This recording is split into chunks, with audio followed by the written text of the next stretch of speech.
They were driving, and Brittany is 13 years old, but she's at the wheel. Literally, she's the one driving the car.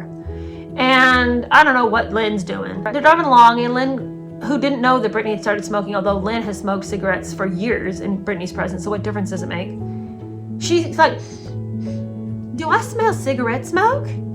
And she grabs Brittany's hands off the wheel to see if her hands smell like cigarette smoke. And when she does that, Brittany loses control of the car. The car skids sideways, and the back of the car slams into a light pole. Lynn hops out of the car screaming, cursing, crying. You know, look what you did, Brittany, look what you did. It's all Brittany's fault. Brittany's 13 years old, why was she driving? You know, and Brittany's like, well, the good thing is, you know, my mom quit asking me about whether I smoked or not, you know. We could have all died, and since we didn't, she got distracted by that, so that wrapped that up. And I'm like, no, Brittany, no.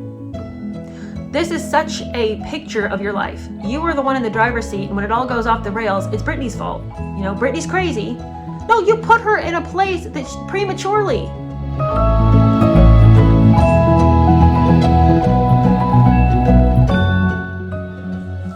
Hello, how are you? Welcome to my channel. Today is the day when we finally get to start reviewing Britney Spears, The Woman in Me.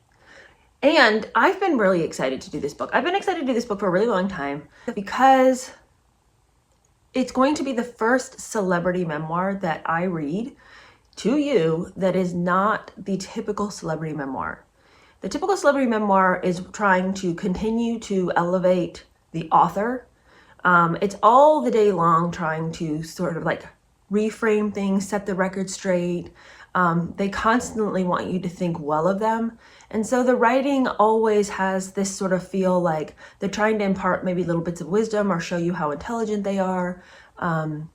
It's so self-conscious. That's the problem with most celebrity memoirs, is how self-conscious they are. And in the process, they are often rather dull because the author desperately needs you to buy into who they are so they can continue to look good, I guess. Jada's memoir is a perfect example of somebody who wasn't ready to write a memoir because they weren't ready to be honest about themselves and the circumstances they found themselves in. I went on a rant about that. So I won't belabor the point here. Harry's memoir was the same. You know, he wanted to continue to write the wrongs that he felt had been done about his public image. And so his book is a lot of trying to reinvest with you these new ideas about himself, sort of try to fix and buff and, you know, clean up any misconceptions he thinks you might have about him. But that's not really what a memoir is for. It's not supposed to be like propaganda. It's not a publicity campaign. You know, Britney Spears' memoir really falls more into the camp of a traditional memoir by like a nobody who wants to just tell you about how their life was. And those memoirs are always really interesting because the person writing them doesn't have an image they need to protect. You know, so they just want to tell you their story. And that, Britney doesn't care if you like her or not. That comes out really clearly. And I don't say that because this book reads as vicious or unkind and she's just, you know, casting all caution to the wind and she's just like going after people and doesn't care. I don't mean that. It's that she's just not, there's not like this sense of self-preservation. She's just tired. She sounds tired, and that she just wants to tell you what really happened. I think that's probably pretty indicative of where she actually is in life. The cover of this book is salacious. But I feel like the cover of the book reads like, you know, $5 Walmart bin find. And the inside of the book is so much better than that. And I wish that they had given her a cover that took her seriously as a person. Even the title is kind of stupid. The Woman in Me. You know, it sounds so dime store novelish. You know, a bunch of Pulp Fiction is what it sounds like we're going to get into. But it's more than that. And I feel like this cover on the outside of something that's actually pretty good is, I feel like, the perfect picture of how Britney has experienced life. Like, people, I feel like, have taken advantage of her innocence and the fact that she's pretty kind and sweet and like isn't looking to ruffle a lot of feathers. And they do her up and they do her exterior up to get people to like take the bait. And they completely ignore the fact that she is a human being on the inside and she actually has, you know, things to say and experiences to share. But I feel like she's just all the time just a facade, you know, an over-sexualized facade. And I don't feel like, I mean, like since like a little kid, little bitty, I feel like her sexualization has been exploited. And I feel like the cover of her book does the same thing. And it bothers me. This cover's stupid. This is a stupid cover for a serious book. so got problems with that. But I'm excited to read this book. I will say, I grew up in the Britney era. I grew up when, she was the most famous person in the world. I remember thinking as a kid, when can we stop talking about Britney? I was tired of hearing about it. I was coming of age when she's bashing a car and shaving her head and all of this. And I was not invested in her music. I would keep track of what she was up to, on the periphery of my existence. Very similar, I think, to the way I paid attention to Harry. So her story is not one that I was personally invested in. Her and Justin, I wasn't torn up about that breakup. I didn't really pay any attention to NSYNC. I didn't pay any attention to Britney Spears. All that to say, I'm not covering this book because I'm this huge Britney fan and I've shed many tears about her conservatorship and been brutalized by the reality that is her life. It's not necessarily why I wanted to cover it. And in the comments, there was a lot of people who said, well, I don't really care about Britney. Well, in the sense of did I listen to her music? Was I following her story? Was I torn up about things? Was I a mega fan? No. But obviously I know who she is. And I've watched the trajectory of her life, really just up and down and up and down. And she's a very tragic figure, which makes, I think, a very interesting read, especially if that person is willing to be honest about it. And she is. Now, this first part of the book is all about her growing up years. And I think one of the things that is really tragic about her childhood is how common the tragedy that she experienced is. She's got a mom who's super overwhelmed. You look up overwhelmed in the dictionary, there's Lynn. And her dad is an alcoholic and he is extremely hard on the family. And he comes from a lineage of abuse and tragedy. And so he has no coping skills for dealing with his experience. And he's just repeating the patterns that he had growing up in his own life. Super hard man, mean-spirited, and a drunk, and so there's tons of conflict between her parents constantly. And, Britney is just left to sort of try to be seen, try to get attention. She honestly sounds like, the way she describes herself as a child, she sounds like she's been a super tiresome child to have to be around. But my heart goes out to her because I understand why she was dancing on coffee tables and leaping and lurching and getting in people's face all the time and freaking out at the smallest things, because she just wants to be seen. She wants people to notice her, but by people, I mean her parents. She's desperate for people to validate her with their attention. And so she has to resort to really obnoxious ways to get it, because nobody will pay her any mind unless she's right in their face constantly. And it's just, man, this whole beginning part, I think, is going to be incredibly relatable for a lot of us. So many times you'll read a memoir and it's wild and it's entertaining and it's just crazy. These parents are out of control. Who ever heard of anybody acting like this? And there are aspects of that to this story, but there's also many, many aspects to this story that are just the sad vestiges of being a ill-equipped parent and what happens when you don't deal with your stuff. And then your poor kids are having to pay the price because you have no ability to offer unconditional love, and you have no ability to not try to zone out, and you're constantly using and abusing various things to sort of numb how you feel, and your kids are paying the price for it. It's this is a very, very common story in many, many households. So there's not this horrible, I was sold on the streets, my parents neglected me. It's not that kind of tragedy. It's a much sadder tragedy because it's so common. Anyway, let's get into it. Now, the first couple of chapters is just giving us some color about what it was to grow up in Louisiana in the 90s. And she says that raising kids in the South used to be more about respecting your parents and keeping your mouth shut. Today, the roles have reversed. It's more about respecting the kids. Disagreeing with a parent was never permitted in my house. No matter how bad it got, there was an understanding to stay mute. And if I didn't, there were consequences. In the Bible, it says your tongue is your sword. My tongue and my sword were me singing. My whole childhood I sang. I sang along with the car radio on the way to dance class. I sang when I was sad. To me, singing was spiritual. I was born and I went to school in Macomb, Mississippi, and I lived in Kentwood, Louisiana, 25 miles away. Everyone knew everyone in Kentwood. Doors were left unlocked. Social lives revolved around church and backyard barbecues. Kids were put in matching outfits and everyone knew how to shoot a gun. The area's main historic site was Camp Moore, a Confederate training base built by Jefferson Davis. Each year there are Civil War reenactments the weekend before Thanksgiving, and the sight of the people dressed up in military outfits was a reminder that the holiday was coming. I love that time of year. Hot chocolate, the smell of the fireplace in our living room, the colors of fall leaves on the ground. Like, when I initially read this, being a person from the South myself, I have a little bit of a bone of contention whenever people start describing like the quintessential Southern town, because it always feels like we're performing for other people in the rest of the country who might not know what it is to be in the South, and sometimes feels like we are just like continually feeding the stereotype to Northerners and stuff like that. And so whenever somebody starts talking about my quintessential growing up years in the South, it's always like, okay, but really? I mean, is that really how it was? And so I kind of braced myself as I was starting this book. I was like, oh, Brittany, please don't do that thing where you talk about everybody knew everybody else, and we just, there was always some kind of a drama going on, and daddy did this and mama did that, and everybody knew everybody else. We're just the smallest town. Everybody went to church, but nobody loved Jesus. Like, I just couldn't even. So, but that's not how it really actually is. And so I should say that I feel like she is just honestly trying to give us a feel for like the normalcy of life in Louisiana, because it's going to get crazy later on in her life. And this was what felt safe.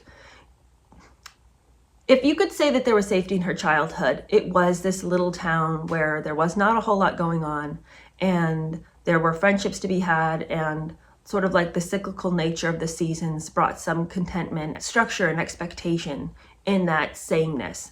And so I think that's all she's trying to do here. She said she describes her house as a little brick house with green striped wallpaper paneling. She went to a Christian school called Park Lane Academy.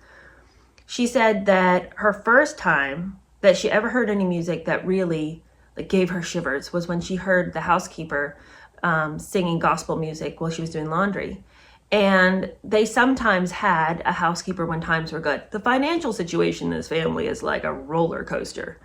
And she goes on to talk about it. But when times were good, they'd have a housekeeper. Other times, Brittany was doing the laundry and the ironing. But this time, the housekeeper was there. And when she sang, Brittany said that she got chills up and down her spine. And she knew that she wanted to be able to give other people the experience that she just had.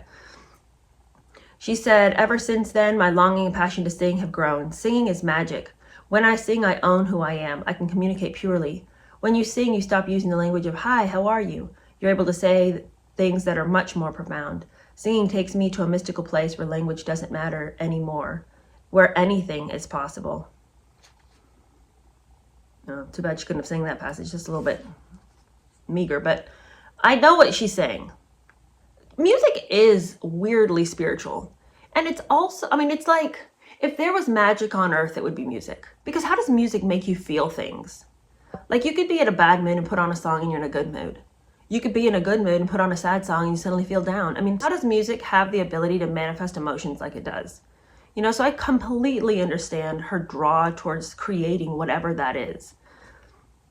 And she, especially if this was the way that she transcended the chaos in her house, I can completely see why she was so driven to pursue her own musical career, because that is the way, even since like little bitty, she's found a way to slide out of the crazy and just sort of cocoon herself in. She says that she was really serious about her music even as a little kid, and nobody was doing the sort of thing she was doing. But what she liked to do was go in the backyard and she would shoot these silly music videos to Mariah Carey songs. And, by age 8, she says, I thought I was a director. Nobody in my town to me doing stuff like that. But I knew what I wanted to see in the world, and I tried to make it so. She says that the reason that she just needed to get away from everything was that her family's history, the foundation of the family, is just rooted in tragedy and trauma. And because of the traumatic upbringings of both of her parents and just the sadness in both of her parents' lives, they brought all that crap and put it in one house, and Brittany was living in it. She talks about her father's mother, named Jean. She says, my middle name comes from my father's mother, Emma Jean Spears, who went by Jean. I've seen pictures of her, and I understand why everyone said that we look alike. Same blonde hair, same smile. She looked younger than she was. Her husband, my grandfather, June Spears Sr., was abusive. Jean suffered the loss of a baby when he was only 3 days old. June sent Jean to Southeast Louisiana Hospital, by all accounts, a horrible asylum in Mandeville, where she was put on lithium. In 1966, when she was 31, my grandmother, Jean, shot herself with a shotgun on her infant son's grave. just over 8 years after his death. I can't imagine the grief that she must have felt. Well, can you imagine? Like, her father, like that is the backdrop of his life. His mother committed suicide on the grave of his dead younger brother. And one of the reasons that she probably did it wasn't just from the grief of having lost the child, although obviously that would have been heavy, heavy weight to bear, but because the person she's walking beside in the grief is this guy named June, and he sounds like a freaking nightmare. Brittany says the way people talk about men like June in the South is to say nothing was good enough for him, and that he was a perfectionist, and that he was a very involved father. But she says that I would have probably put it more harshly than that. Yeah, because when in the South they say he's a very involved father, what they mean is he won't get out of his kid's life and he is a monster and he's all up in their face all the time. She said that a sports fanatic, June made my father exercise long past exhaustion. Each day when my father finished basketball practice, no matter how tired and hungry he was, he still had to shoot 100 more baskets before he could come inside. June was an officer for the Baton Rouge Police Department, and he eventually had 10 children with 3 different wives. And, as far as I could tell, no one had a good word to say about him for the first 50 years of his life. Even in my family, it was said that the Spears men tended to be bad news, especially in terms of how they treated women. Jean wasn't the only wife that June sent to the mental hospital in Mandeville. He sent his second wife there, too. One of my father's half-sisters has said that June sexually abused her starting when she was 11. And she ran away when she was 16. Now, her father was 13 when his mother committed suicide. And Brittany says, I know that trauma is part of why my father was how he was with my siblings and me. Why, for him, nothing was ever good enough. My father pushed my brother to excel in sports. He drank until he couldn't think anymore. He disappeared for days at a time. When my father drank, he was extremely mean. But June, the grandfather, who had abused 3 wives, sent 2 to the insane asylum, and possibly had sexually abused one of his daughters, apparently did soften in later years. Because Brittany says that even though she heard all these terrible things about her grandfather, she had never experienced this vicious man who had abused her father and his siblings. And he was a really patient and sweet grandfather, as far as she knew. But that might have been how her grandfather did, but that's not how her dad did. He has not softened at all, at any point. And he sounds like a terrible person, honestly. Terrible, but like also the product of chaos. And unfortunately, he continued to turn to the bottle for help. I mean, are there better ways to deal with our pain than to drink? Obviously. But if a person is doing that to run away from something, and it's self-preservation, and so my heart, I'm sorry for him, but at the same time, there comes a point when it's like, okay, but it isn't just self-preservation anymore. You got to worry about how's it going for the pack of babies you got now. You know, it can't just be about like, how am I going to get through the day? It's how am I going to father this pack of kids and get them through the day as well? Now, to talk about her mother's people, she said that her grandmother was British and that her grandmother had sort of been hoodwinked into coming to Louisiana. She'd met this guy who was in the Navy, the grandfather, and they met at a dance or something. And they had gotten married. And the grandmother had come, her name's Lily. Lily had come from a very sophisticated family in England. And she was used to being around very well-educated people. They all played instruments and spoke other languages. And they were like very highbrow individuals. But she marries this guy from Louisiana. They come back to America. And she was disappointed when he brought her with him to America because she'd imagined a life like what she'd had in London. And as she rode to his dairy farm from New Orleans, she looked out the window of Barney's car, that's the grandfather, and was troubled by how empty his world seemed. Where are all the lights? She kept asking her new husband. Instead of going to the theater or shopping for clothes, she would have to spend her life cooped up in the country, cooking and cleaning and milking cows. So my grandmother kept to herself, read a ton of books, became obsessed with cleaning, and missed London until the day she died. My family said that Barney didn't want to let Lily go back to London because he thought that if she went, she wouldn't come home. What a poor, wretched life. Lily was so distracted in her own world that you'd be trying to eat a meal and she'd be like clearing the table before you're even done eating because she's just like always in her own head. So present, physically, completely out to lunch in her mind. And so that's the backdrop of Brittany's mom's growing up experience, is having a mom who didn't want to be there at all. and was constantly trying to create a fantasy world in her head so that she could just cope with how wretched her life seems to have turned out according to what she thought it was going to be. And you can see why Brittany's mom just does not know how to parent at all, in any capacity, and why she's so overwhelmed, because she wasn't given any kind of education on how to be a present mother. But Brittany says that all she knew was that her grandmother was beautiful and she loved copying her British accent. She wanted to have manners and a lilting voice just like her grandmother's. Because Lily had money, my mother Lynn, her brother Sonny, and her sister Sandra grew up with what you might consider money, especially for rural Louisiana. They attended Catholic school. She says her mother was gorgeous as a teenager with her black hair worn short. She'd always go to school wearing the highest boots and the tiniest skirts. She hung out with the gay guys in town who gave her rides on their motorcycles. That sounds like a riveting crew. A bunch of gay guys on bikes speeding down the main street in Louisiana. What crew was that? Interesting. She says my father took an interest in her, as well he might. And probably, in part, because June made him work so ridiculously hard, my father was unbelievably talented at sports. People would drive for miles just to see him play basketball. My mom saw him and said, "Oh, who is this?" By all accounts, their relationship was born of mutual attraction and a sense of adventure, but the honeymoon was over long before I came along. Chapter 2. So, her parents are married. They're young.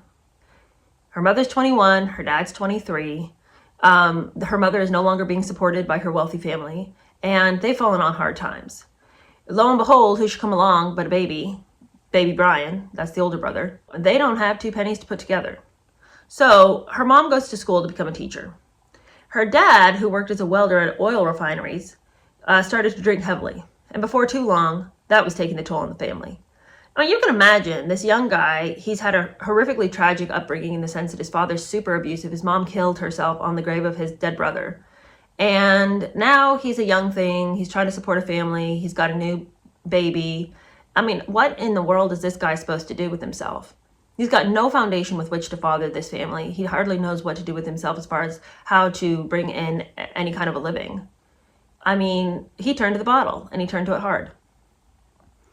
She says, the way my mom tells it, a couple of years into the marriage, my grandfather Barney, my mom's dad, died in a car accident, and in the aftermath, my dad went on a bender, missing Brian's first birthday.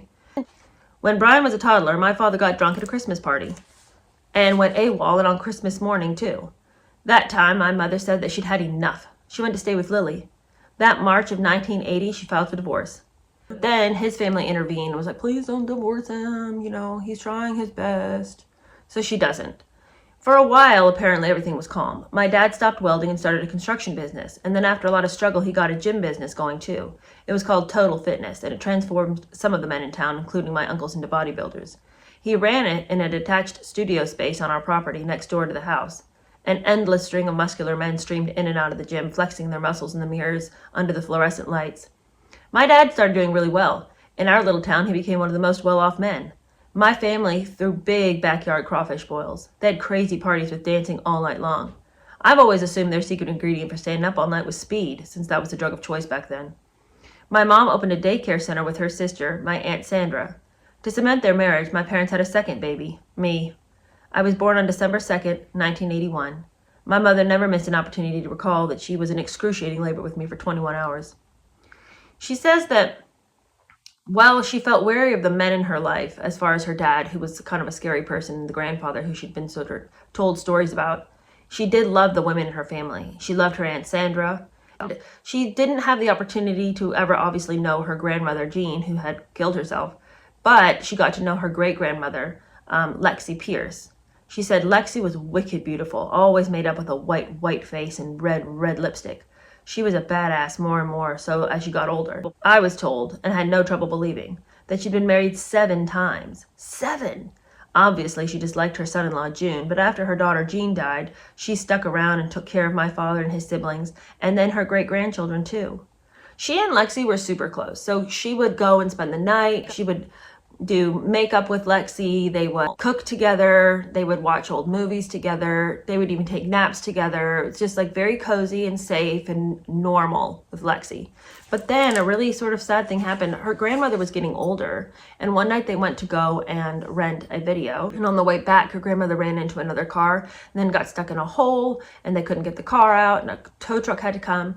And after that, Brittany's mom just put the kibosh on any time being spent with Lexi. Brittany's mom said, she's old, she's senile, we can't trust you with her, and we don't know what's going to happen if you hang out with her because she just can't manage herself anymore, so you don't go over there anymore.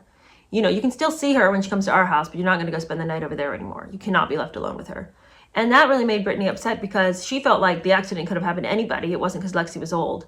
And that, for her, was the removal of one of the safest places she had known. And it didn't matter how much she begged, and it didn't matter how much she cried, nobody would listen to her. And, you know, so for her, it felt like her voice just didn't matter. If she was speaking, nobody cared what she was saying. If she was asking for something, nobody cared what it was. This is the way, this is how we do, and don't question it. All right, so those first 2 chapters are sort of just like bringing us up to speed about just generally how was life in small town Louisiana, you know, with a background of chaos. And, you know, she's sort of making her way through it with her little dancing and her singing and all this. But there's always this fear, always, anything could go off the rails at any time. And we see it go off the rails in chapter 3. She says one time she was sitting at the house, her mom had her friend over. Her mom always had her friend over. They were always smoking cigarettes and gossiping. They don't really pay any attention to her. You know, just sitting at their feet, and they don't care that she's there. They just got to keep on with the story. There's always drama in the little town. Some boy comes busting up in the house, and he says, Miss Lynn, you got to come. We've got trouble. And he was stricken. His face told the tale. She was only 4 when this happens, but she remembers it distinctly. And so she and her mom go tearing out of the house. The roads had just recently been repaved, and in her mind, she remembers running down the asphalt road that had just been laid down, hot tar sticking to her feet. That would have been a nightmare in and of itself, but that's hardly even thought of because when they finally get to where the neighbor boy had led them, it was out to a field. Her brother, Brian, had been in a terrible 4-wheeler accident. She writes, they'd been trying to mow down some tall grass with their 4-wheelers. This seemed like a fantastic idea to them because they were idiots. Inevitably, they couldn't see one another through the tall grass and had a head-on collision. She said, I must have seen everything, heard Brian hollering in pain, my mother screaming in fear, but I don't remember any of that. I think God made me black out so I wouldn't remember the pain and panic and the sight of my brother's crushed body. A helicopter airlifted him to the hospital. She says, several days later, she went to go see Brian, who was in a full-body cast. And she says, and I don't know why this struck me so funny, because it's not funny, but she says, from what I could see, he'd broken nearly every bone in his body. And the detail that drove it home for me as a kid was that he had to pee through a hole in the cast. She's funny. Anyway, she said that her parents were so grateful that he hadn't died that they eased their guilt over him having been in this accident because they weren't watching him by giving him everything he ever wanted. That they filled up his room with presents. If he said he wanted something, they bought it for him. And that deference to his wishes has continued to this day. He's still the favorite child, according to Brittany. If he wants something, he gets it because the family was just so grateful that he survived. But she says that was sort of the negative thing that came from it. But the positive was that she and her brother became very close. And when he came home from the hospital, she wouldn't leave his side. And she said she slept on a mattress at the base of his bed and that sometimes she'd just get in the bed with him. When he got better and the cast was off, she didn't stop sleeping in the bed with her brother. She slept in that bed with her brother till she was in 6th grade. And then her mom was like, Brittany, you got to get out of your brother's bed. And so she did. The thing is, she said she was just afraid to sleep by herself. The idea of being in her room alone at night frightened her. And I think what probably frightened her was because if she's alone, then she's there with all of her own thoughts. And then, you know, all the chaos of life is going to come down on her and she can't sing all night, which is the way she usually escapes bad thoughts. And so she was worried about it at first, although she did come to really enjoy having some space of her own. Life began to continue as normal. Once the brother began to become better, they continued to join into the community and they just did, you know, normal community things. And there were 3 parades a year. There was the 4th of July parade, the Thanksgiving parade, and the Mardi Gras parade. And, you know, she would always be involved in all of it. She said that at one time she was in this group of kids. There was like 8 kids all hanging off a golf cart and they were dressed up in costumes and they kept hitting the car in front of them and got thrown out of the parade and all this. And this, you know, at first I was like, I'm not going to include that story. That's, you know, whatever. But I did end up including it because I thought, no, it's important because that's what made life normal for her. That's what like normalness looked like, you know, just being part of the community parade and being in school play, you know, playing basketball, all of this. She wants you to know it was normal at one point, that she lived a life that was normal, and that when she's getting into the music industry, there's this constant push me, pull me feeling because she wants to pursue becoming a megastar. She loves to perform. She feels good when she's doing it. But then at the same time, she wants to go back home to Louisiana to when things like to normal life. And the truth is, she'd never really experienced like wholesome normality. And so she's always trying to pursue something. It's either I want to go pursue being a mega star, but then I also want to go home, but I want home to like, I don't necessarily want home to be what it is right now, but I'd like to pursue it being a better version of what I've experienced. I want peace. I want it to be a safe place. And I felt safety at some points. And this, just like you and a bunch of your friends goofing off on a golf cart in the parade, is a snapshot of what she kept trying to get back to. When she would choose not to engage with being the megastar at first, like as she's trying to figure out her way into stardom, there's a lot of times when she's got some pretty big opportunities. I shouldn't say a lot of times, but there's a couple times when she's got some pretty big opportunities that she lets them go because she wants just life. Like she just wants to do life. She's not necessarily looking to have every moment of her life driven by stardom. And in the end, she sort of loses the fight, you know, because there's nothing normal at home, you know, and there's pockets of normalcy, there's pockets of peace, but it's not consistent. So, you know, why pursue that any longer? Chapter 4. She says that her father had started heavily drinking again, that when his gym business was going along pretty well, things were fairly successful for the family. But his business had started to fail, and so he turned back to the bottle. She said the stress of having no money was compounded by the chaos of my father's extreme mood swings. I was particularly scared to get in the car with my dad because he talked to himself while he was driving. I couldn't understand the words he was saying, but he seemed to be in his own world. That's a very terrifying little snapshot. To be with a parent who is out of control of themselves, I think, is one of the most terrifying things, because your parent should be in control. You know, when you're a kid, you don't understand that your parents are human. They're supposed to be invincible. They're supposed to always have their act together, and of course they don't. But you want to believe that they can do no wrong. You want to believe that they're safe people. She says, I knew even then that my father had reasons for wanting to lose himself in drinking. He was stressed out at work. And now I see even more clearly that he was self-medicating after enduring years of abuse at the hands of his father, June. At the time, though, I had no idea why he was so hard on us and why nothing we did seemed to be quite good enough for him. The saddest part to me was that what I always wanted was my dad who would love me as I was. Somebody who would say, I just love you. You could do anything right now. I'd still love you with unconditional love. But my dad was reckless, cold, and mean with me. But he was even harder on Brian. He pushed him so hard to do well in sports that it was cruel. She said that her brother, Brian, was forced to do basketball and even football, even though he wasn't built for it. But his dad said to. She said my dad could also be abusive with my mom, but he was more the type of drinker who would go away for days at a time. And to be honest, it was a kindness to us when he went away. I preferred it when he wasn't there. What made his time at home especially bad was that my mom would argue with him all night long. She says that her dad would be completely laid out drunk. Like he couldn't even talk. He was sick. He was incoherent. He couldn't even stand up. But Lynn would just stand over him and scream and scream and scream and scream and scream. And just all of the rage and all the indignation at being left to raise the kids would just pour out in vitriol. And Brittany would come out in her nightgown and be like, leave him alone. He's sick. Just give him some food and put him to bed. And she would go back to bed and she'd just lay there just so angry with her mom because she was so tired and she wanted to go to sleep. But how could she go to sleep with all the screaming going on? And she writes, isn't that awful? He was the one who was drunk. He was the one whose alcoholism had made us so poor. He was the one passed out in the chair.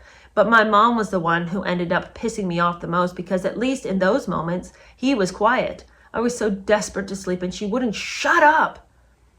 You know what I also think though too, is that it isn't just that her mom was talking and that made her angry because she was tired. It wasn't just that her mom was screaming. But what good does it do for you to go to the parent who doesn't care, who's passed out so drunk he can't even hear you, even if you did care to tell him what you really thought. But even when he's sober, he doesn't care, because if he cared, he'd stop drinking. So you going and expressing all your indignation to the parent who's out of control doesn't do you any good, because they don't care and you know it. All of their behavior shows you that they don't care. So oftentimes the parent that is left doing most of the parenting ends up getting all the vitriol and anger and indignation from the kids because at least that parent cares. So if you tell that parent, I hate you. I hate everything that's going on here. I hate the fact that our family's like this. You can hope to have an impact with those words if you go to that parent. Even though they're the ones that, of the two, this is the parent that actually cares about you to some extent. They're going to get all of your wrath and indignation because they will hear it, and you can wound them. You can't wound the person that's really hurting you because they don't care enough what you say. But if I go to this person, maybe my words will land. Maybe I can, express my frustration. And if it falls short of the actual target, whatever. And you see that so many times in families that are just chaotic. The one that has to stay in the fight is the one that gets all of the anger, whereas the person that is just, peace out, I'm going to go do my thing.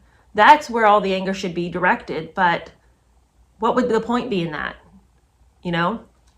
So I know that she's angry at her mom for not being quiet, but I also think that the reason she sat there and was angry with her mom is because her mom is the one who she could maybe get to feel something if she expressed her anger. She says, in spite of all the nightly drama, by day, my mom made our home a place my friends wanted to come to. She says our home was, for the lack of a better word, the cool house. We had a high bar with 12 chairs around it. My mom was a typical young Southern mom, often gossiping, always smoking cigarettes with her friends at the bar. She smoked Virginia Slims, the same cigarettes I smoke now. Or she talked with them on the phone. Interestingly, Brittany says, I was dead to all of them. The older kids would sit in the bar chairs in front of the TV and play video games. I was the youngest one. I didn't know how to play video games, so I always had to fight to get the older kids' attention.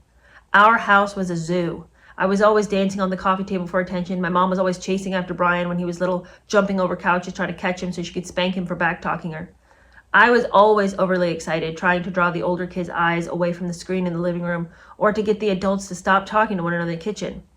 Brittany, stop! My mother would yell. We have company. Just be nice. Be on good behavior. But I ignored her. I would always find a way to get everyone's attention. See, that's what I'm saying. Brittany, I have sympathy for why she was wilding out and why she was like a difficult child. Can you even imagine? That kid would drive you crazy. All the day long up in your face, always, dancing on the furniture. The only way she knows how to be seen, and at this point she has equated being seen with being loved, is to just be obnoxious all the time. And then the problem is that she desperately wants people's attention, but they don't want to give it. They're in the middle of something. So it's constantly her begging for attention and having people be like, stop it, stop it, stop it, And in essence, what she would hear is, I don't love you, I don't love you, I don't love you. So now she's going to have to up the game and actually be performing in a way that people that will stop and people will watch her. Her little coffee table dances aren't going to cut it now. So she's going to have to find a new way. So she goes on to tell us in chapter 5 that when it came to performing, she really came alive. And she had taken enough gymnastics classes to be able to move really well. She says, when I was 5, I entered a local dance competition. My talent was a dance routine, done wearing a top hat and twirling a cane. I won. Then my mother started taking me around to contests all over the region. She says she worked her way through the talent circuit, winning a regional contest in Baton Rouge. Before too long, she said her parents had set their sights on bigger opportunities than what we could accomplish picking up prizes in school gymnasiums. When they saw an advertisement in the newspaper for an open call for the Mickey Mouse Club, they suggested that we go. So they go all the way to Atlanta. But the problem was they were actually looking for people who were over the age of 10. So she wasn't quite what they were looking for. She was actually 8. And when they asked her, how old are you? She lied and said 9. So, it was kind of a useless lie because she still wasn't the right age. But she, for her audition, sang Sweet George Brown while doing a dance routine, adding in some gymnastics flips. They narrowed down the group to a couple of thousand. And one of the girls that was cast was a beautiful girl from California, a few years older than me, named Carrie Russell. She said there was a girl from Pennsylvania called Christina Aguilera. And unfortunately, though Carrie Russell made the cut, she and Christina did not make the cut this time. But the casting director, Matt Casilla, told them to go to New York because he said she does have a lot of talent. She's not quite old enough for what we're looking for. And she said that they could probably get on the show later when they were a little bit older. But he recommended that they look up the specific agent that he liked who could help young performers get a start in theater. So that's what they did. But they couldn't go right away. They're poor as church mice. And so it's all hands on deck here. So Brittany, at the age of 8, starts waiting tables. Really interesting. But I think it must have been like some kind of a mom and pop establishment because there's no way she's waiting tables in some kind of chain restaurant. But she says that for 6 months, the whole family tried to earn money, and she went to work waiting tables at Lexi's seafood restaurant, Granny's Seafood in Delhi, to help out. The restaurant had a terrible fishy smell. Still, the food was amazing, unbelievably good. And she said it became the new hangout for all the kids. The deli's back room was where my brother and all his friends would get drunk in high school. Meanwhile, out on the floor at age 9, I was cleaning shellfish and serving plates of food while doing my prissy dancing in my cute little outfits. My mom sent footage of me to the agent Matt had recommended, Nancy Carson. In the video, I was singing Shine On, Harvest Moon. It worked. She asked us to come to New York. So they go to New York, they go to Manhattan, and there she is. She goes to the talent agency. She goes to the office. She sings the song. And she was officially signed by the talent agency. Meanwhile, her mom's been pregnant, and a new baby has entered the scene, Jamie Lynn. Everybody in the family's name is Lynn. Like, it's hard to keep up with who is who. Everyone's name says June or Jean or Lynn. I mean, it's like everybody just recycles the same names here. But anyway, Jamie Lynn, she's born. And she said that right after the baby was born, she had this dance competition, and her mom was, fixing some ratty little costume that she had that she was going to wear in the competition. And halfway through it, her mom just started acting kind of weird. She was hand sewing up this little hole in the costume, and suddenly she just stood up and threw the costume away. And Brittany pitched a fit. I need that costume. It might be a, crappy little costume, but I still need it. Why'd you throw my costume away? And then suddenly, her mother's standing there, and blood just starts gushing out of her body all over the floor. She was having postpartum hemorrhaging. Obviously, Brittany knew nothing about this. And so she is freaking out. Blood's everywhere. She said that she's screaming for her father. What's wrong with her? What's wrong with her? And her dad rushed in and drove her to the hospital. Brittany's in the back seat screaming, something cannot be wrong with my mom. Okay, I think we can all agree, super dramatic. And if you were gushing blood in the front seat and trying to get to the hospital, the last thing you would need would be the 8-year-old in the back seat screaming at the top of their lungs, something cannot be wrong with my mom. And I'm not saying that Brittany had no reason to be scared. I'm sure that would have been super scary. But could somebody not have stayed back at the house with her? Because you do not need this in the back seat. Anyway, Brittany says, I was 9, and to see a river of blood flowing out of my mother was traumatic for me. And I was terrified. I had never seen that much blood before. And she'd never heard of postpartum hemorrhaging. Why would she have? Later, come to find out, it's not super uncommon, but that wasn't something that she had ever expected to see. So it was really scary for her. And I think that this story is really important because it highlights the fact that at any moment tragedy can strike here in this family. It's like nothing is stable. Nothing feels safe. Everything is unsafe. In her world, there's always trauma around any corner. And anytime you think that things have gotten normal, no. Terrifying episode is just waiting in the shadows. The situation with her brother, terrifying. Being pulled away from her grandmother when, she had always loved and known that to be a safe place. And then suddenly out of nowhere, I can't go there anymore. Her mother having this baby and then just bleeding everywhere. Everything's normal. She's fixing my dance costume. And then suddenly she's gushing blood from between her legs. Terrifying. The family finances are great. And then suddenly they've been thrown into poverty to such an extent. She's now waiting tables at the age of 8 and 9. Everything just feels like a roller coaster ride. And all of these chapters just highlight the chaos and the fear. There's no equilibrium. There's no place that it's okay, I can just kind of let my shoulders down. I can breathe, No, don't ever do that, because just as soon as you settle into something, your mom's going to start bleeding from her vagina. It's just everything's going to get crazy really, really fast. I think this inability to feel safe in childhood is what's going to really make her sort of a clingy person later on in life. Because she's got to cling to the things that make her feel safe. And it's what we're going to see her just continually falling instantaneously in love with these guys who she barely knows. But if they make her feel any kind of a way, any kind of safe, it's I'm going to hold on to that and I'm not going to let it go. And it's going to become an issue.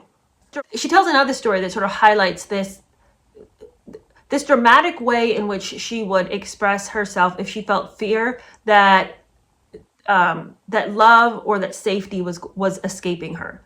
She tells a story about how one time when she was in gymnastics class, and this story comes right after her being scared that her mom was dying.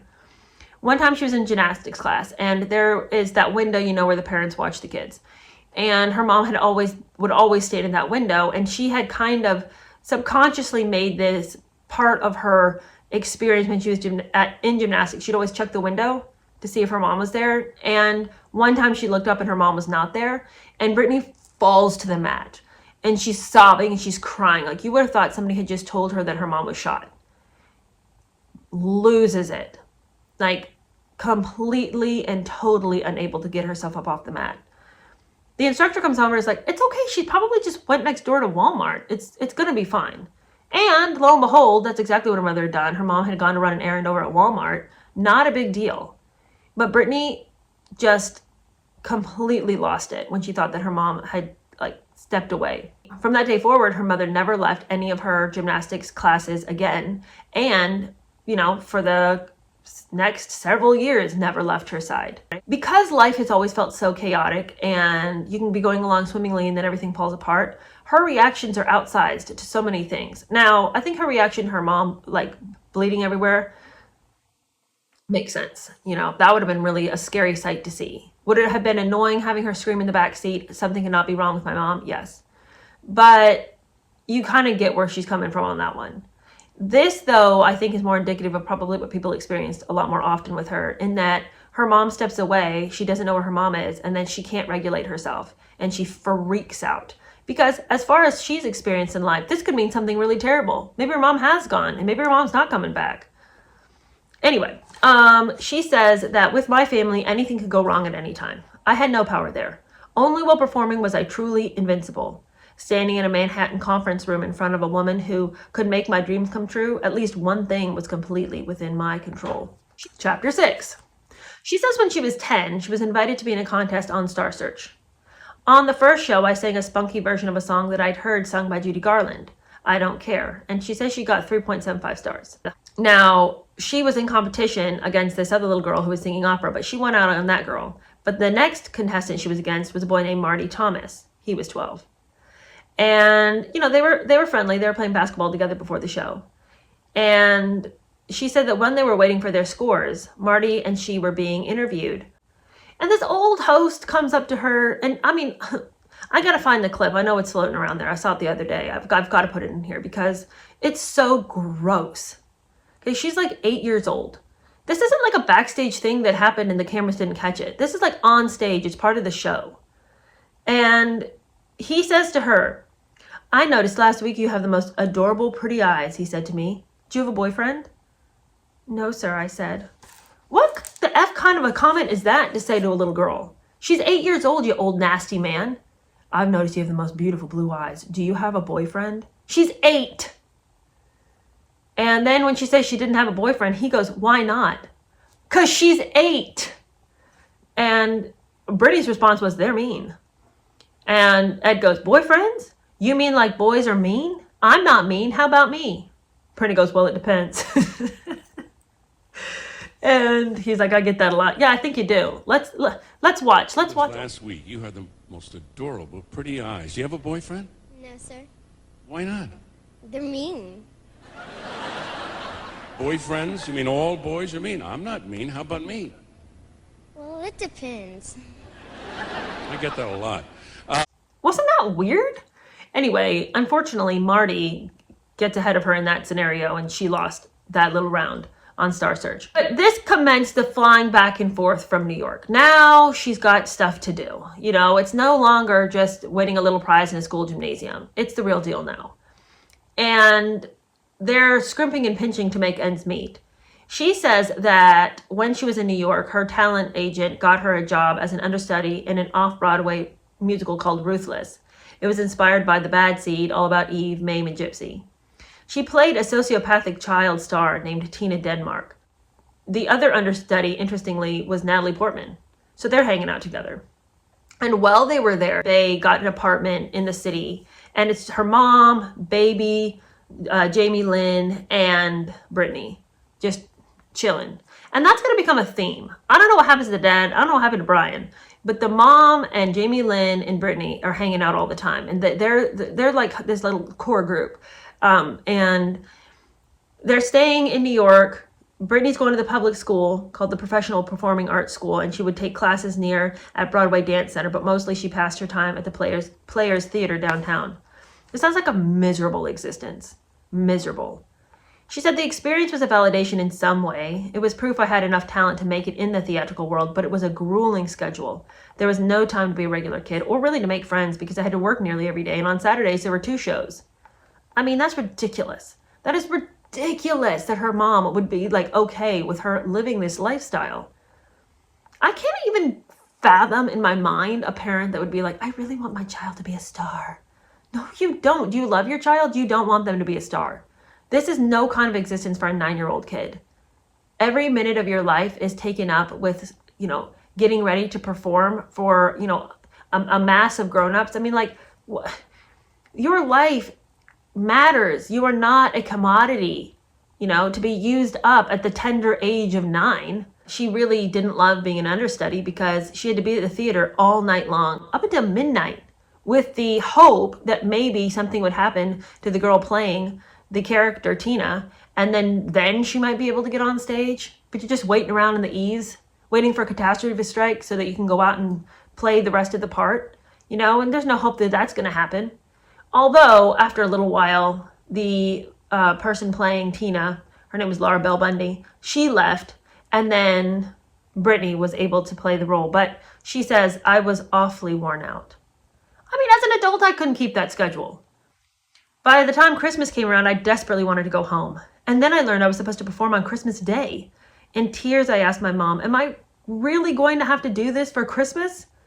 In my little girl mind, I didn't understand why I'd want to do that, continue performing through the holidays. So I quit the show and I went home. What I think is really interesting is her priorities were actually exactly in line right there. Yeah, why do you need to perform through the holidays? You are a child. It is not on you to provide for this family. That's your dad's job. That's your mom's job. It's not your job. And you should not have the whip at your back on Christmas Day just so the family can continue to line their pockets with what little cash you're able to scrape together. It's unbelievably abusive. Unbelievably abusive. I mean, really, why was this her life? Because the parents in charge were like, keep going, Brittany, keep going, Brittany, keep going, Brittany. Her mom and her dad, I cannot even believe they would be okay with this for their child. But they're so checked out, both of them. The dad, I mean, he's almost never there. He's always on some bender. The mom smoking Virginia Slims with her mom, gossiping or, running around after Brian, beating him with a wooden spoon. The mom could care less. She's probably so thrilled that her daughter has this much talent and sees it as, this reflection of her as a mother. So excited that Brittany's doing all these things lately. We're so excited for Brittany. Brittany is being driven into the ground at the tender age of 9. Anyway, she says the schedule of New York City theater was just too rough on me at that age. One good thing did come out of it, though. I learned how to sing in a theater with small acoustics. Well, that's good. Congratulations on that. But things began to take a positive turn, I suppose, if you want to look at it that way. She quit the theater situation in New York, but she did go and audition for the Mickey Mouse Club again, and she got her spot this time. She said that while she was waiting around to hear if she'd gotten into the Mickey Mouse Club, they went back to Kentwood, where she continued to attend Park Lane Academy. She said, I became a basketball point guard. I was tiny for 11, but I could run the plays. People imagined I was a cheerleader, but I never was. I danced a little bit on the side, but at school I wanted to play ball, so I did in spite of my height. My thing was to steal the ball away from an opposing player, mid-dribble, run down and make a layup. I loved the thrill of quickly weaving around the other team. Just the rush of no script, the play being unpredictable, completely unknown made me feel so alive. I was so small and so sweet that no one saw me coming. It wasn't the same as being on stage in New York City, but under the bright lights on the court waiting for the sound of applause, it felt like the next best thing. Constantly in need of validation, this one. And I don't blame her. Hear me now. Every book I've ever done, when the child is young, I'm not going to sit here and I'm not going to condemn the decisions and the reactions of the child. Hardly. Now, I will condemn the adults in the situation, and I do condemn. I condemn the father. I condemn the mother. I'm sick of this. I am so sick of this in this book already, of these parents just, throwing Brittany to the wolves. And for what? I mean, do they not understand the weight, the mantle they carry as parents to shepherd these children through life? To make sure that they make it to adulthood, sound of body and mind? I am so not a perfect parent. Never hear me say that I have made all the right decisions. Hardly.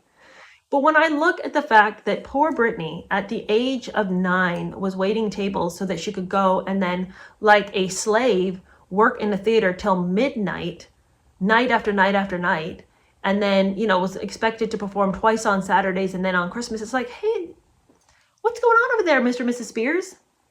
Y'all okay? Do y'all need to take a stint at the asylum in Mandeville? Is that what's going to take for y'all? I mean, it's just outrageous. It's outrageous that any parent would just be okay with this. Anyway, so she's waiting around to see if she got into the Mickey Mouse Club. Poor little things over there just trying to get some applause out on the basketball court, because if people are clapping for her, then she knows she's doing okay. She's not going to hear at home that she's doing okay. Her dad, nothing can please her father. Her mom's too distracted to be like, good job, Brittany. But if other people can applaud her, then her parents will turn their attention to her. Notice that the only time her parents ever really seemed like they became invested was when she won that first little show with her little top hat and her cane at the age of 5. Then suddenly her parents were like, oh, Brittany might be a little cash cow. Let's see what we can get Brittany to do. Because that is validating for the parents. They don't care to be validated in the sense of, hey, I kept a tidy house and I provided for my family and I, was calm and rational with my kids. There's no validation there. But if everybody can be clapping for the fruit of my loins, okay, now I feel good about myself. Okay, chapter 7. This is the last chapter. She says that she did audition for the Mickey Mouse Club and she got booked. Being in the show was boot camp for the entertainment industry. There were extensive dance rehearsals, singing lessons, acting classes, time in the recording studio, and school in between. The Mouseketeers quickly split into our own cliques, divided by the dressing rooms that we shared. Christina Aguilera and I were the younger kids, and we shared a dressing room with another girl, Nikki Deloche. We looked up to the older kids, Carrie Russell, Ryan Gosling, and Tony Luca, who I thought was so handsome, and quickly I connected with a boy named Justin Timberlake. She said they were shooting at Disney World in Orlando, and that her mom and Jamie Lynn, of course, always Jamie Lynn in tow, who was at the time 2 years old, had come along with me. During the day for our breaks, the cast would go on rides and goof off.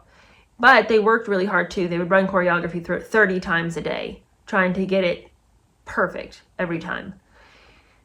Now, what's interesting is this little core group of people sort of became like family. She says that there was one bad moment not long into filming when they got a call that her grandmother Lily had died. And Lily had had a heart attack or a stroke or something, but she drowned in the pool. I don't think Lily had a heart attack or a stroke when she was drowning in the pool. Lily has seemed like miserable her entire life. Maybe she just got up the gumption. I don't know. Maybe she really did die of a heart attack or stroke and it's unkind to me to surmise, but what a sad way to die after such a sad life. Anyway, Brittany and her mom and baby Lynn, they didn't have the money to fly home. So Justin's mom lent them plane fare so that they could get home and they could attend the funeral. And she says that's the kind of stuff that, a family member would do for you, but this was Justin's mom doing it for them. And so like, it was like family vibes here, everyone looking out for each other and for each other's kids. I mean, sort of.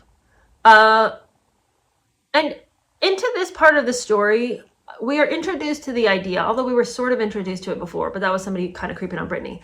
And maybe it's from like years of people creeping on her and being weird, or just sort of over-sexualizing her. But we're starting to get into conversations and topics about her sexuality. And even the way she discusses what she was up to at like young ages, kissing boys and all of this. There's going to be lots and lots of years when you can be kissing boys, right? But this ain't it at the age of 9. Brittany thinks it's really sweet that she had these experiences. She provides lots of commentary on the things in her life. If she has a feeling about a thing, she's going to tell you. She's not leaving a whole lot up to the reader to interpret here. She wants you to know how she felt about things. She's fine with how sexualized she was as a kid. She doesn't have a problem with it. And I think that's part of the reason why she's been so caught off guard by the failures in her own life. Because I think a person's sexuality and the abuse of that at a young age is going to jack you up in a lot of ways. And I don't even mean abuse at the hands of, say, like another person hurting you, like an older person coming in and hurting you in a way. Although there's some stuff about that too. But I mean like just playing around things that are too mature for you. You know, she tells this story about how she was just really boy crazy, first of all. And, you know, even just seeing her crush on set walk by, like Tony one time came into the dressing room to get a hat he'd left in there. And like, she's just like, you know, her heart's just pounding. She's like so excited, like her crush just walked in, and she's just like having her own internal meltdown of excitement. But, okay, I guess that's normal enough. But she says another time at a sleepover, it was a boy and girl sleepover. She said, we played a game of truth or dare and someone dared Justin to kiss me. A Janet Jackson song was playing in the background as he leaned in and kissed me. She's 10. She's like 9 years old. 10 at the most. I don't want my 10-year-old kissing anybody. She said, it took me back to a moment in the library when I was in the third grade. Third grade.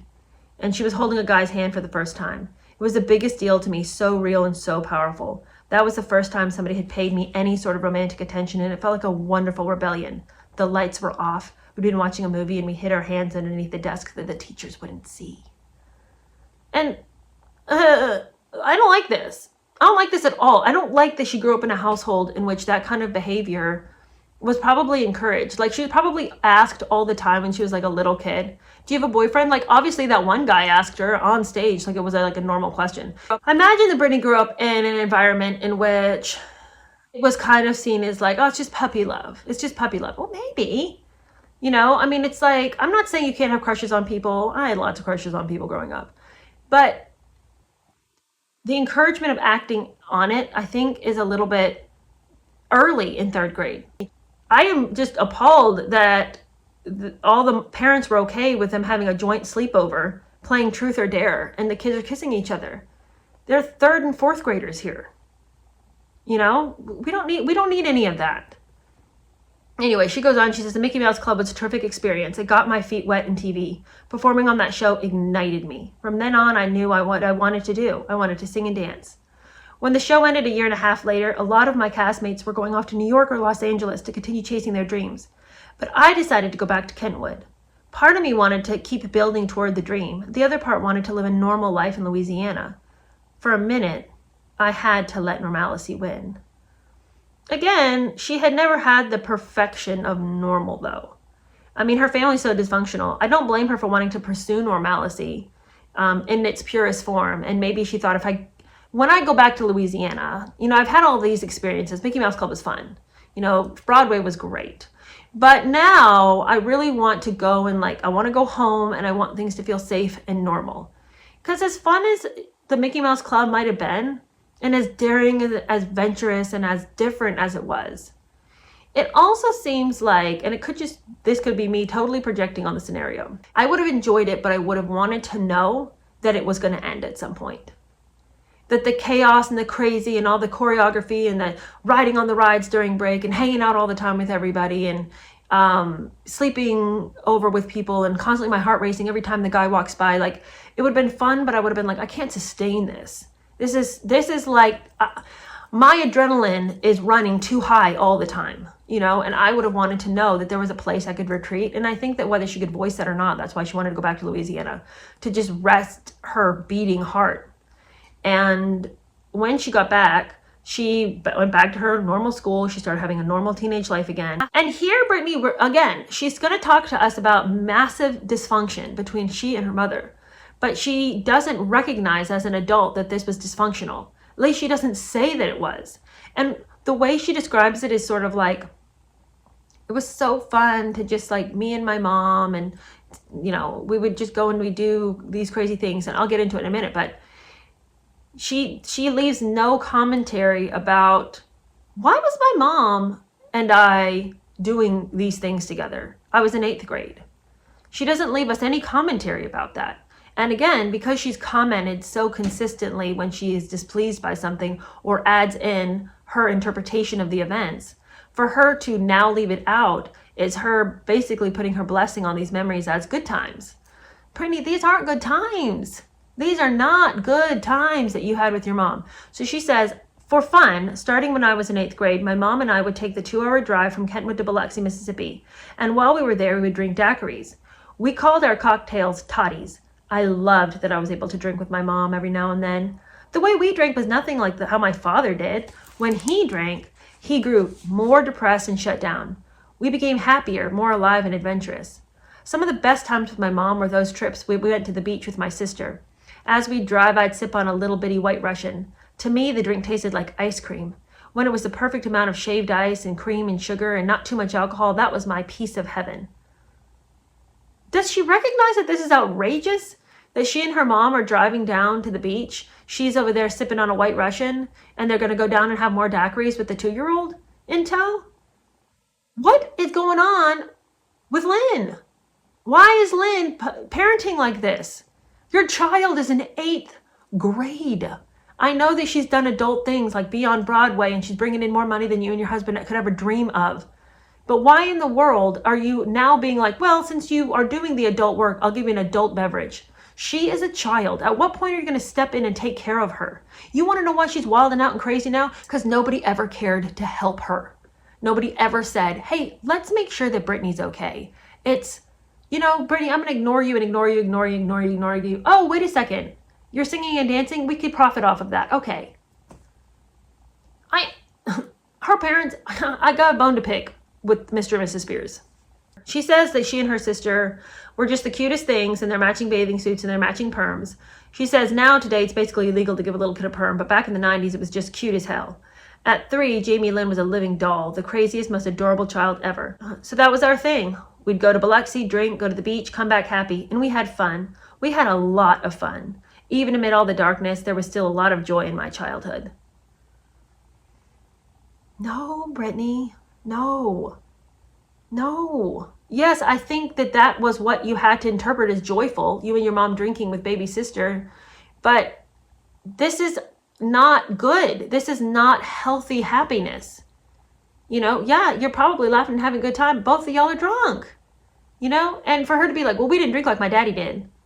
Well, everybody processes alcohol differently, Daddy might have been drunk off his ass and angry as hell and mean and mad and ugly all the time, but both of you guys are coping with alcohol. And maybe you guys just act like you have a good time and it's all fun. You're still abusing a substance in order to get away from the realities of life.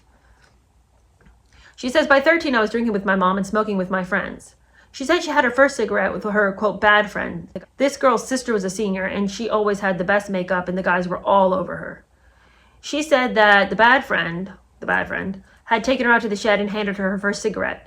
And even though it was just tobacco, she felt high. And she remember thinking, am I going to die? Like, is this feeling going to end? Is there any off ramp here? But as soon as the high went down, she immediately wanted another one. And now we get a story. It's our last story, or almost last story, in which Lynn shows us that she's crazy as a bull bat. They were driving and Brittany is 13 years old, but she's at the wheel. Literally, she's the one driving the car. And I don't know what Lynn's doing. They're driving along, and Lynn, who didn't know that Brittany had started smoking, although Lynn has smoked cigarettes for years in Brittany's presence, so what difference does it make? She's like, do I smell cigarette smoke? And she grabs Brittany's hands off the wheel to see if her hands smell like cigarette smoke. And when she does that, Brittany loses control of the car. The car skids sideways, and the back of the car slams into a light pole. Lynn hops out of the car screaming, cursing, crying, look what you did, Brittany, look what you did. And freaking out, screaming for help for some passersby to stop. Nobody's hurt, even though little baby Jamie Lynn isn't even in a car seat. She's buckled up in the back, but she's not in a car seat. Somebody could have been dramatically hurt here, but it's Brittany's fault. It's all Brittany's fault. Brittany's 13 years old. Why was she driving? And Brittany's like, well, the good thing is, my mom quit asking me about whether I smoked or not. We could have all died. And since we didn't, she got distracted by that. So that wrapped that up. And I'm like, no, Brittany, no. This is such a picture of your life. You were the one in the driver's seat. And when it all goes off the rails, it's Brittany's fault. Brittany's crazy. No, you put her in a place that prematurely. I'm getting heated, folks. So now we get to some more information and some more color about how are things going for Brittany in her boy crazy world. Because she is boy crazy, and she'll say that herself. But I mean, she's looking for validation. So does it surprise us that she's boy crazy? No, not even a little bit. So Brittany loves any attention from the boys. One time, some of the boys asked her to go smoke in the locker room with them. The boys' locker room had a door that you could prop open, and so you could sort of like waft the smoke that way. Then she thought, that made her feel so alive and so free that she thought she'd try it in the girls' locker room, and she invited a friend to come smoke with her in the girls' locker room. But that locker room didn't have a door that you could vent the smoke from, so they get caught. Somehow they get off without really getting in trouble. Like, they get caught, but they just get a warning, like, don't smoke anymore. She says that I wasn't just drinking and smoking at that age. I was precocious when it came to boys. I had a huge crush on one of the guys who was always hanging around my, quote, bad friend's house. He was 18 or 19. Okay, you guys, she's in 8th grade, so just note that. He was 18 or 19, and he had a girlfriend at the time. They were really together. They were the it couple. She said, I wish he'd look at me, but I didn't have much hope, given that I was 5 years younger than him. Okay, bear in mind, by the way, that Brittany has been on the Mickey Mouse Club show at this time, right? So it's not like, she's not just like this younger sister that's running around. Like, she has some clout of her own. So older boyfriend, 19-year-old older boyfriend, comes sniffing around. This girl is 5 years younger. And in that age gap, right? She's 14, he's 19. That's kind of a thing. That age gap matters. This isn't like, well, I'm 30 and I started dating a 35-year-old guy. Okay, big whoop there. But at this point in the developmental stage of life, huge deal. Okay, so she's been eyeing this guy for a while. She's probably been flirting with him. He comes around at her bad friend's house all the time. And this is weird, wild, creepy shit. She says, one night I was sleeping over at my bad friend's house. With no warning, the guy I had a crush on snuck into the house in the middle of the night. It must have been 3 a.m. I was sleeping on the couch and I woke up to him sitting next to me. He started kissing me, and then we were fully making out on the couch. What is happening, I thought. It was like some sort of a seance. I'd conjured him. I couldn't believe my crush had just appeared out of nowhere and started making out with me. And it was sweet. That was all he did. Kissed me. He didn't try anything else. Brittany, baby, you don't give this boy bonus points for not fully taking advantage of you. Because he knew he'd go to prison if he did, girl. Boy's 19 years old. You're 14. He took as much advantage of you as he possibly could without meeting the law. It was sweet. He didn't even try anything. Wasn't that nice of him? No, Brittany. No, it wasn't nice of him. He took advantage of you. You're 14 years old. He snuck into a house at night where he knew you were, showed up and began making out with you. And you as an adult should be able to see that isn't nice. That isn't sweet. That's twisted and broken. And the problem is, Brittany, no one has ever come alongside you and been like, girl, that's crazy. That's not behavior we want to see. She's just kind of been expected to make up the roadmap of her life. No one's telling her, hey, guardrails here. We don't want that kind of behavior. Her parents don't care. They don't care at all. It's just like, oh, so long as somebody's got Brittany. As long as someone is handling Brittany.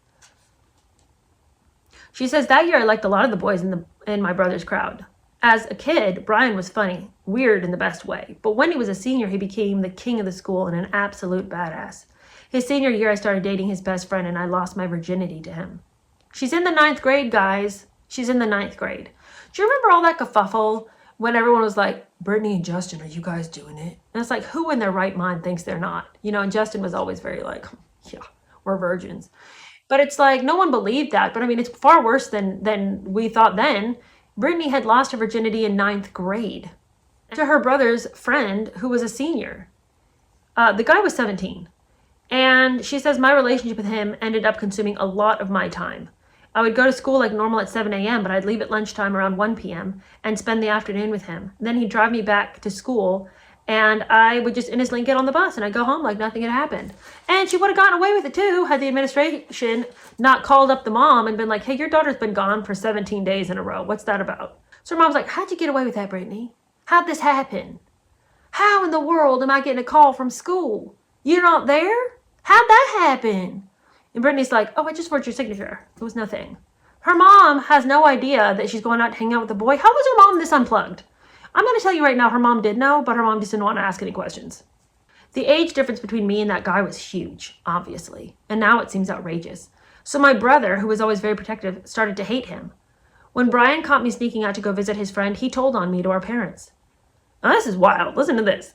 As punishment, I had to walk around the neighborhood all day with a bucket, cleaning up garbage like a prisoner on the highway.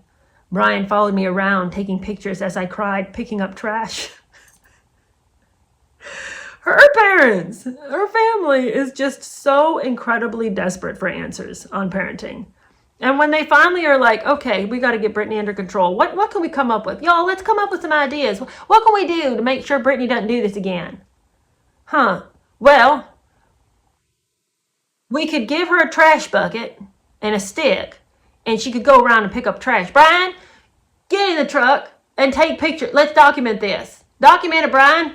So Brian's riding after her, taking pictures while she cries around the neighborhood, picking up trash.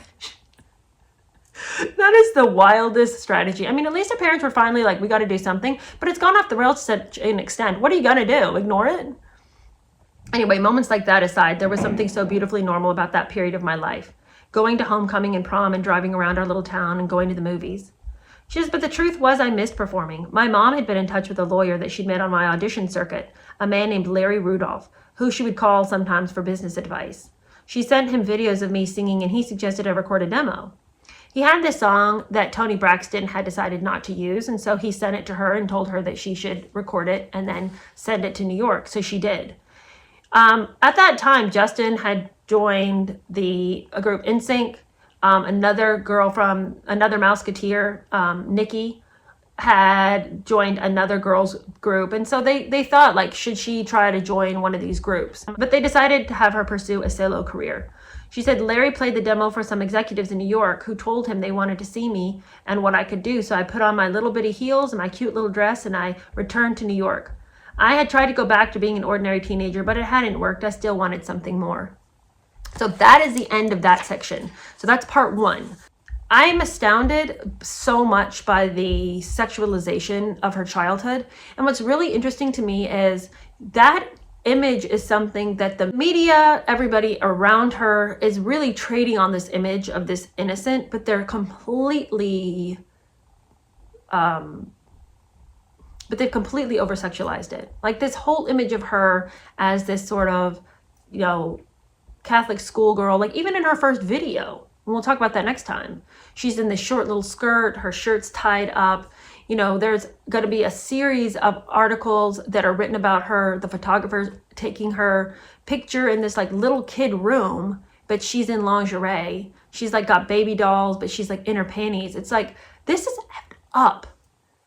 And it's just crazy to me that in the span of, from when Britney came out to now, like this would not fly. I don't think people would go for this look anymore, where we're over-sexualizing we're putting sexuality with childhood. I think this would really not go over well right now. And it's just surprising to me that her parents were never, kind of blowing the whistle. And in the next chapter, when we talk about how some of those photographs were coming out, her mom's like, all we get is her mom's like, I don't like this that much. And Brittany's like, it's fine. And her mom's like, okay. Lynn, what is happening with Lynn? I don't know. But anyway, this was a super long episode, but it was just so, I really want to be able to take this book in sizable chunks so we have like a lot to talk about. And anyway, if you enjoyed this, send it to a friend. And I hope that I'll see you back for part 2 when we talk about how her career really takes off. I'll see you guys later. Bye.